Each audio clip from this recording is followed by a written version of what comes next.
"You don't belong here," the hiring manager said without even looking up from her tablet, and for a second, Lily Brooks almost believed her.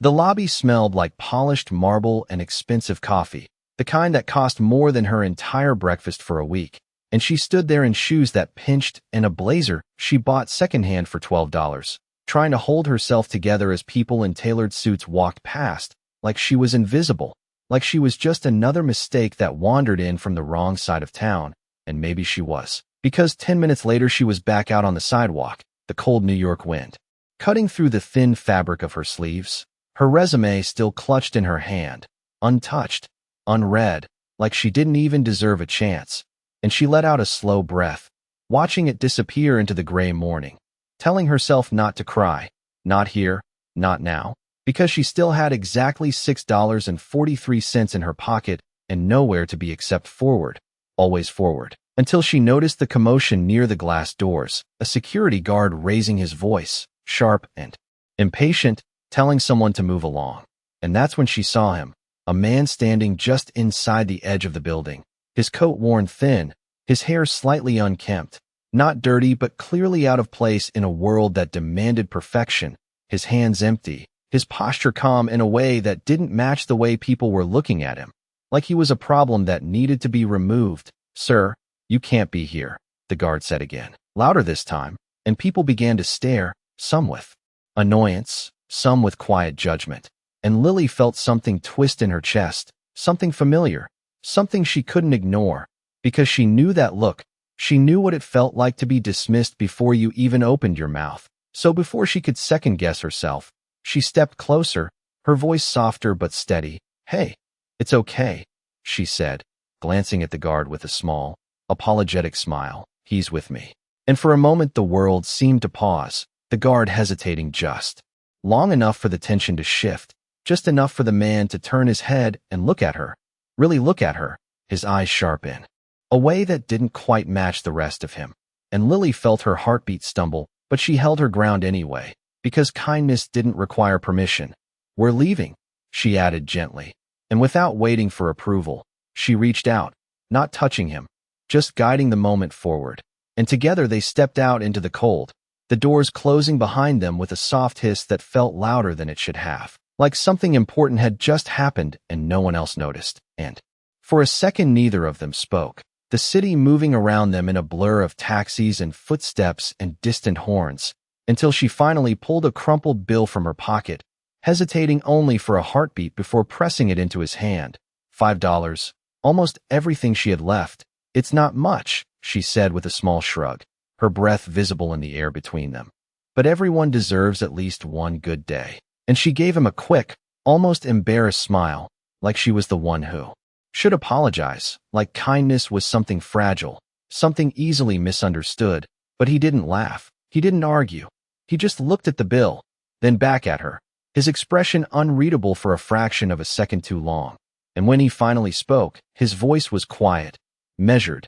"Thank you," he said, and there was something in the way he said it, something that didn't quite fit the scene, something deeper than gratitude. But Lily didn't stay to figure it out, because if she did, she might start thinking, and thinking led to doubt, and doubt led to regret, and she couldn't afford that today. So she turned, pulling her coat tighter around her, and walked away into the cold, unaware that behind her, the man she had just helped stood perfectly still, the $5 bill in his hand like it weighed more than everything else in the world.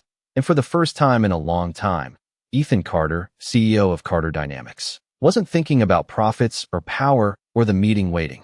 Upstairs, he was thinking about a girl who had nothing and still chose to give. And suddenly, this wasn't just another day. This was the beginning of something he couldn't ignore. The elevator doors slid open on the 42nd floor with a soft chime, and Ethan Carter stepped out as if nothing had shifted, as if the $5 bill folded neatly in his coat pocket did not exist, as if the girl on the sidewalk had not just disrupted a pattern he had spent years perfecting. And yet every step he took across the polished floor felt slightly off, like the rhythm of his world had been quietly rewritten.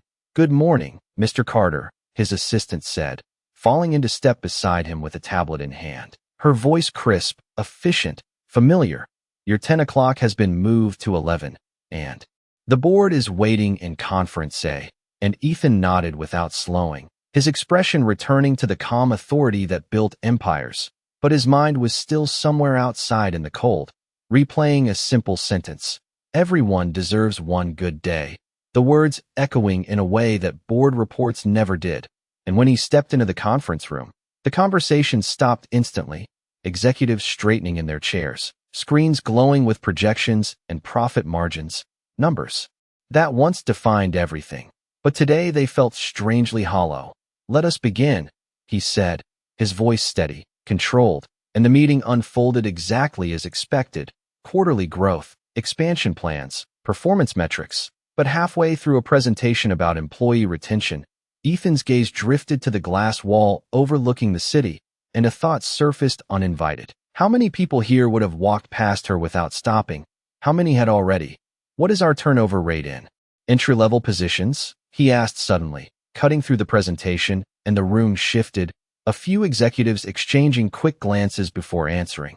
"Approximately 38% this quarter," one of them said, carefully, and Ethan tilted his head slightly. "And how many exit interviews mention workplace environment?" There was a pause, longer this time. "We do not have that breakdown prepared," the executive admitted, and Ethan gave a small nod, not irritated, not impressed. "Just thoughtful. Prepare it," he said simply, and the meeting continued. But something had changed, a subtle shift no one could quite name, because while they discussed strategies and projections, Ethan was mapping something else entirely, a different kind of system, one that could not be measured in spreadsheets. And an hour later, when the room finally emptied, he remained standing by the window, the city stretching endlessly below, and without looking back, he spoke. "Find her," his assistant paused, clearly caught off guard. "Sir?" And for a moment, Ethan considered explaining, considered reducing it to something logical, but instead he reached into his coat, pulling out the crumpled bill, smoothing it between his fingers as if it were something fragile, something valuable. "The girl from this morning," he said, his voice quieter now, more deliberate. "She was turned away from an interview downstairs, and 10 minutes later, she gave away her last $5. He placed the bill on the table beside him, and the simplicity of it seemed to carry more weight than any contract he had ever signed. "I want to know who she is." His assistant nodded slowly, already adjusting to the unexpected request. "Yes, Mr. Carter," she said, and as she left, Ethan remained where he was, his reflection faint against the glass. The man who had built everything from precision and control now standing at the edge of something unpredictable. Because for the first time in a long time, this was not about business, it was about truth. And somewhere across the city, Lily Brooks was walking into her second job of the day, tying her apron behind her back, unaware that the $5 she had let go of so easily was about to return in a way she could never have imagined. By the time the lunch rush hit, Lily Brooks had already been on her feet for nearly 6 hours, her hands moving on instinct as she balanced plates, refilled coffee, and forced a smile that felt just real enough to pass. The small diner buzzing with the steady rhythm of clinking dishes and low conversations, the kind of place where nobody asked too many questions as long as you kept things moving. And for Lily, that was enough, because thinking too much meant remembering the interview, the look on the manager's face, the way her resume had not even been touched. So she stayed busy, she stayed useful, she stayed invisible. "Table 4 needs a refill," her coworker called out, and Lily nodded, grabbing the coffee pot and heading over without hesitation, her movements efficient, practiced, controlled, until she reached the table and stopped for just a fraction of a second, because sitting there, casually flipping through a menu like he had all the time in the world, was him, the same man.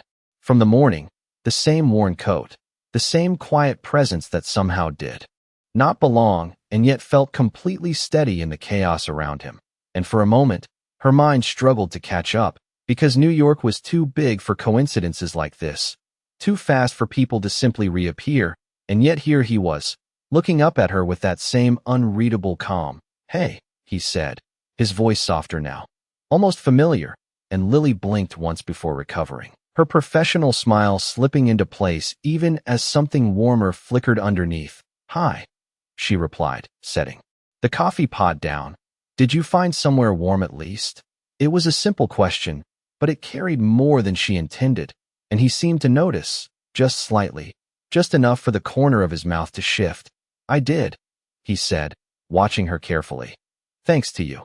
And Lily let out a small breath, half laugh, half relief, because at least he was okay, at least that mattered. "Well, that is good," she said, pouring coffee into his cup, her hands steady even as her thoughts raced. Because now that he was sitting here, now that he was not just a passing moment in the cold, she realized she had no idea what to say next, and that was unusual for her. She was always the one who filled silence, always the one who made things easier. But something about him made her pause, made her think, and before she could overanalyze it, he spoke again. "Do you always do that?" he asked, his tone curious but not accusing. And Lily tilted her head slightly. "Do what?" she replied, and he gestured lightly toward her, toward everything she represented in that moment.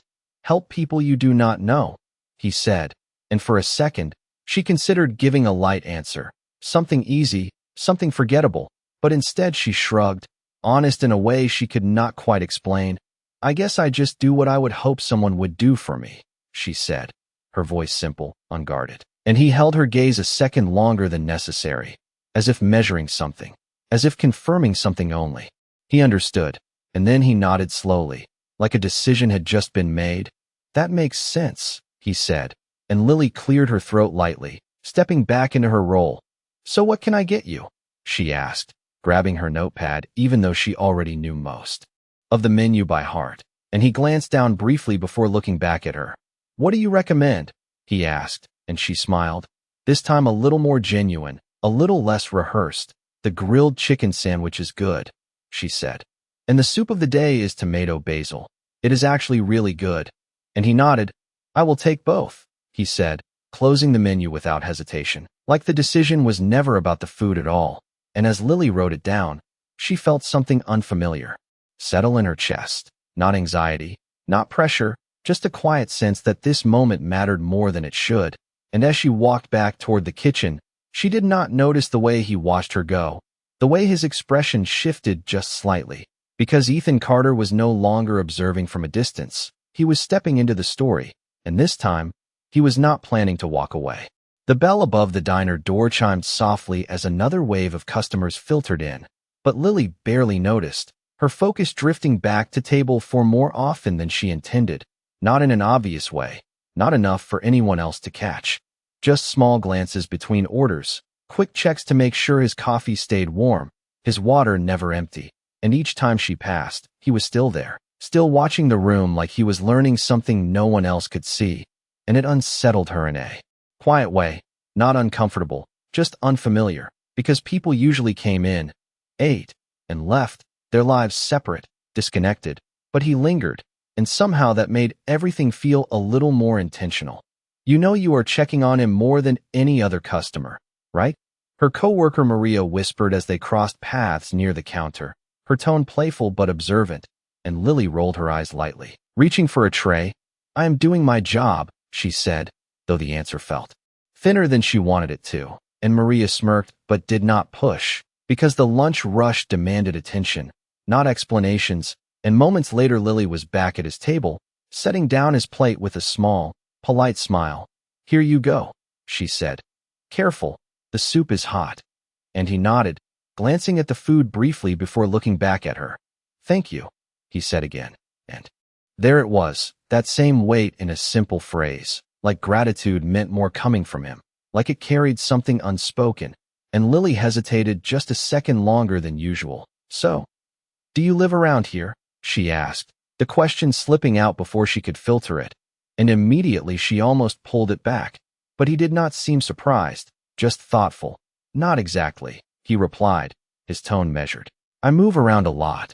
And she nodded slowly, accepting the vague answer even though it raised more questions than it answered. "That sounds interesting," she said, trying to keep it light, and he gave a faint smile. "It has its moments," he said, then after a pause, "What about you?" And Lily exhaled softly, leaning back just enough to keep the conversation from feeling too close. "I live a few blocks away," she said. "Small place, shared bathroom, thin walls, you know, the full New York experience." And he watched her as she spoke, not interrupting, not filling the silence. Just listening in a way that made her feel seen, and that alone was enough to throw her off balance, because she was not used to that. Not here, not in a place where people barely looked up from their phones. "And this is your full-time job?" he asked, and she let out a quiet laugh, shaking her head. "I wish," she said. "This is job number 2.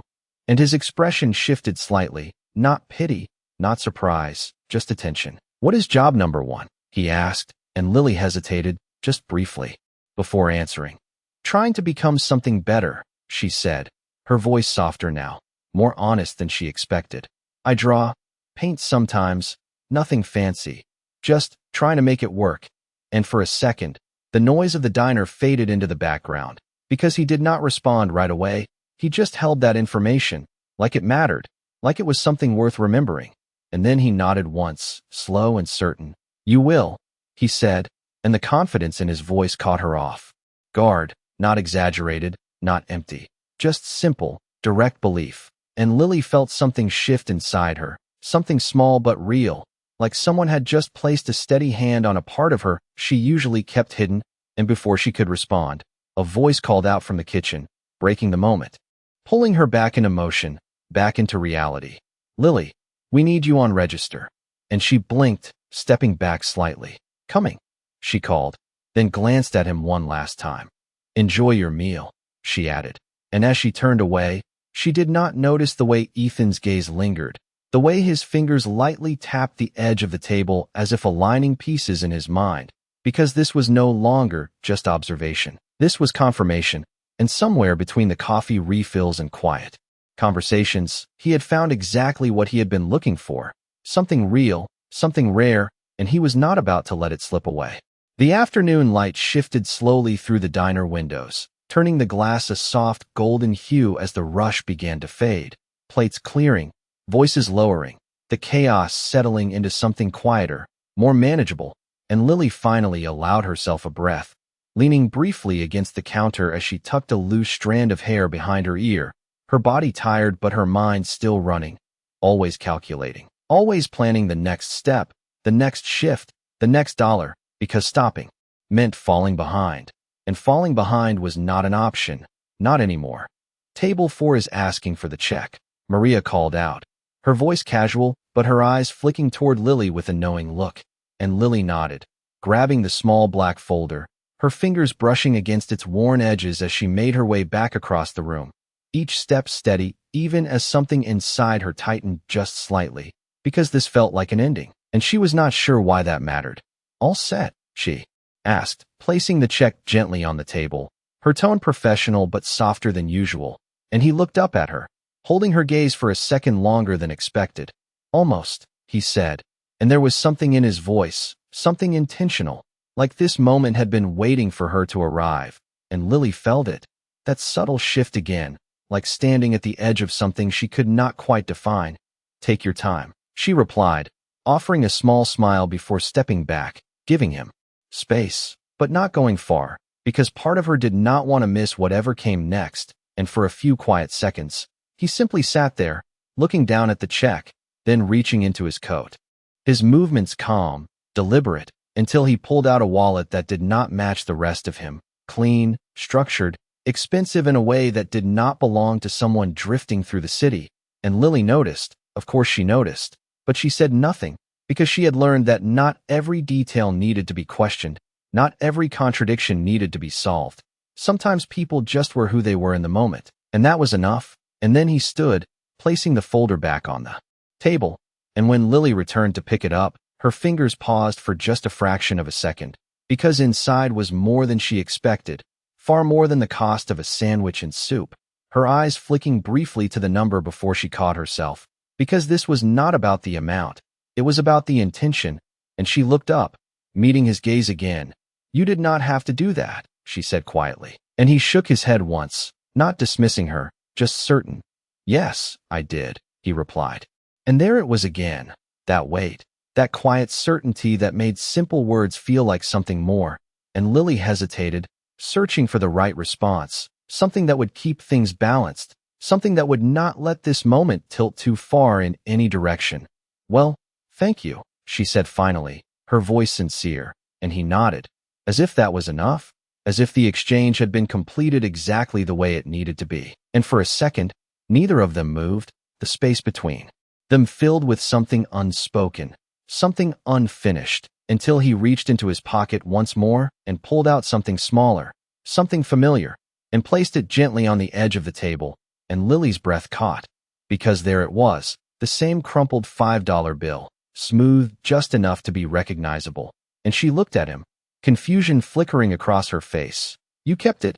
she asked, her voice barely above a whisper, and he gave a slight nod, his expression softer.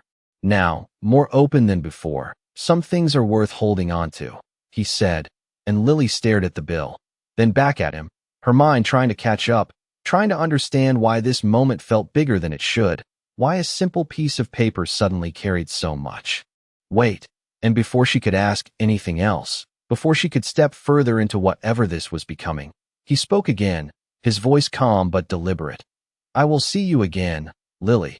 And the way he said her name, like he had already decided it, like it was not a question but a promise, sent a quiet ripple through her chest, and all she could do was nod, watching as he turned and walked toward the door, the bell chiming softly as it closed behind him, leaving her standing there with the $5 bill in her hand, her reflection faint in the glass. And for the first time all day, she was not thinking about what she had lost. She was thinking about what might be coming next. That night, the city felt colder than usual, or maybe it was just Lily noticing it more. The way the wind slipped through the gaps in her coat, the way the streetlights stretched long shadows across the sidewalk as she walked the 6 blocks back to her apartment, her steps slower now, not from exhaustion but from something else, something lingering in her thoughts, because no matter how many times she turned it over in her mind, it did not quite make sense. The man, the way he spoke, the way he looked at her like he already knew something she had not figured out yet. And most of all, the $5 bill now folded carefully in her hand, no longer crumpled, no longer just money, but something heavier, something symbolic. And when she reached her building, she paused for a second before heading inside, glancing up at the worn brick exterior, the flickering hallway light visible through the glass door, the same place she had come home to every night, the same narrow stairs, the same quiet hum of neighbors behind thin walls. And yet tonight it felt slightly different, like something had shifted just enough to be noticed, even if she could not explain why. And inside her small apartment, she set her keys down on the counter, the familiar clink echoing softly in the stillness. And for a moment she just stood there, looking around, the space barely large enough for a bed, a small table, and a corner where her sketchbook rested, pages filled with unfinished ideas, dreams, waiting for time she never quite had. And slowly, almost instinctively, she walked over to it, placing the $5 bill between the pages, pressing it flat like it belonged there, like it had found its place. And she let out a quiet breath, her fingers lingering for just a second longer before pulling away. "What are you doing?" she murmured to herself, a small, almost amused shake of her head following. Because this was ridiculous. It was just a bill, just a stranger, just a moment that should have ended when he walked out the door, and yet it had not. It stayed with her, woven into the quiet spaces of her thoughts, and she could not quite let it go. And across the city, in a place that looked nothing like her world, Ethan stood in a room lined with glass and steel, the skyline stretching endlessly beyond him, his assistant standing a few feet away with a tablet in hand, her posture professional, but her eyes sharper now, more attentive. "We found her," she said, and Ethan did not turn immediately, his gaze still fixed on the city below, as if giving the moment the weight it deserved before acknowledging it. "Lily Brooks," she continued, "2 part-time jobs, no college degree, no permanent address listed, consistent employment history but no upward mobility, and she was rejected from the interview this morning due to lack of experience." And there was a brief pause, just enough for the information to settle, just enough for the contrast to become clear, because on paper, she was exactly the kind of candidate his company overlooked every single day, the kind of person filtered out before they even had a chance to speak. And Ethan finally turned, his expression calm, but his eyes focused in a way that signaled decision, not curiosity. "Schedule an internal hiring review," he said, his voice steady. "Entry-level positions, no degree requirement, open interviews." And his assistant blinked once. Processing the shift. You want to change the hiring policy? She asked carefully, and Ethan shook his head slightly. I want to correct it, he replied, and there was no hesitation in his tone, no room for negotiation, because this was no longer an experiment, no longer an observation. This was action, and as his assistant nodded, already making notes, Ethan glanced briefly at the desk behind him, where a single object rested, simple, out of place, the $5 bill's twin, identical in value but not in meaning, because somewhere between a crowded sidewalk and a quiet diner, something had been revealed to him that no report could ever show, and for the first time in a long time, the next move he made was not about profit, it was about people, and he already knew exactly where to start. The next morning arrived too quickly, the kind of gray, quiet dawn that made the city feel like it was holding its breath, and Lily stood outside the same glass building as the day before, her hands tucked into her coat pockets, her shoulders squared just enough to look steady even though her thoughts were anything but, because this time there was no scheduled interview, no appointment, no guarantee, just a printed notice taped beside the revolving door that read Open Hiring Day, Entry Level. Applicants welcome, and she had almost walked past it, almost convinced herself it was not meant for her, until something inside her shifted, something small but persistent, the echo of a voice that said you will, and now here she was again, staring at the reflection in the glass, the same secondhand blazer, the same worn shoes, but somehow not the same girl, because today she was not asking for permission, she was taking a step forward, and with a slow breath, she pushed the door open and stepped inside, the lobby just as polished, just as intimidating, but different in one important way. There were others now, people like her, standing in small clusters, holding resumes, exchanging uncertain glances, and for the first time, she did not feel completely out of place. Line starts over there. A receptionist called out, her tone brisk but not dismissive, and Lily nodded, moving toward the indicated area, her heart beating just a little faster, not from fear but from possibility. And as she joined the line, she noticed the subtle details, the way some applicants looked nervous, others hopeful, all of them carrying something unseen, something unmeasured, and she wondered how many of them had been turned away before, how many were here because they had nowhere else to go, and for a moment, she allowed herself to believe that maybe this was not coincidence, maybe this was something else, something intentional. And across the building, behind a wall of glass, that separated observation from participation, Ethan stood with his arms loosely crossed, watching the line form below, his expression unreadable to anyone who did not know him. But his assistant stood beside him, already aware that this was no ordinary review. We opened 4 times the usual number of slots, she said quietly. Human Resources is not sure how to process this volume. And Ethan's gaze did not shift, his attention fixed on the movement below, on the people who would normally never make it past the first filter. They will adapt, he replied, his voice calm, because systems could change, but only if someone forced them to.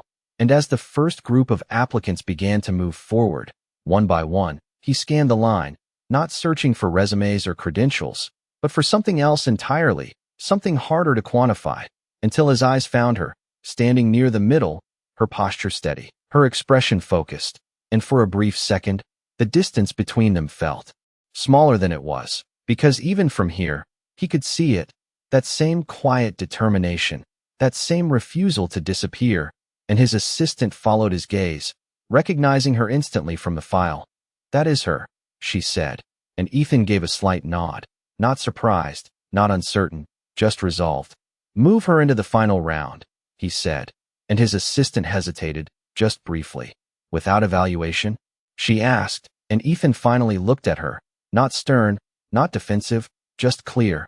With evaluation, he corrected, just not the kind we usually use. And as she nodded, already issuing instructions through her tablet, Ethan turned his attention back to the floor below, where Lily stepped forward as her turn approached, unaware that every step she took was being seen, measured, and understood in a way no application form could ever capture, because this was no longer about fitting into a system, it was about redefining it, and for the first time, the gap between where she stood and where she could be was no longer invisible, it was closing, one decision at a time. The hallway outside the interview rooms felt quieter than the lobby, the kind of silence that carried weight, where every small sound seemed amplified.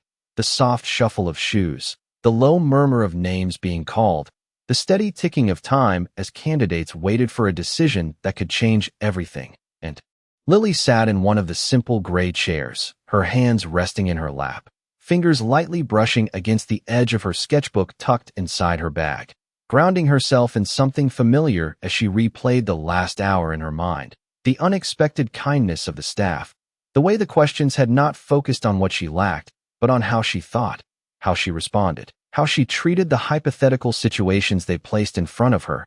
And for the first time in a long time, she had not felt like she was being measured against something she could never reach. She had felt seen, and that alone was enough to keep her steady as the door across from her opened and a woman in a tailored suit stepped out, scanning a clipboard before calling her name, Lily Brooks. And Lily stood immediately, her breath steady as she followed the woman into the final room, unaware that this was not just another interview, not just another evaluation, but something carefully designed, something intentional.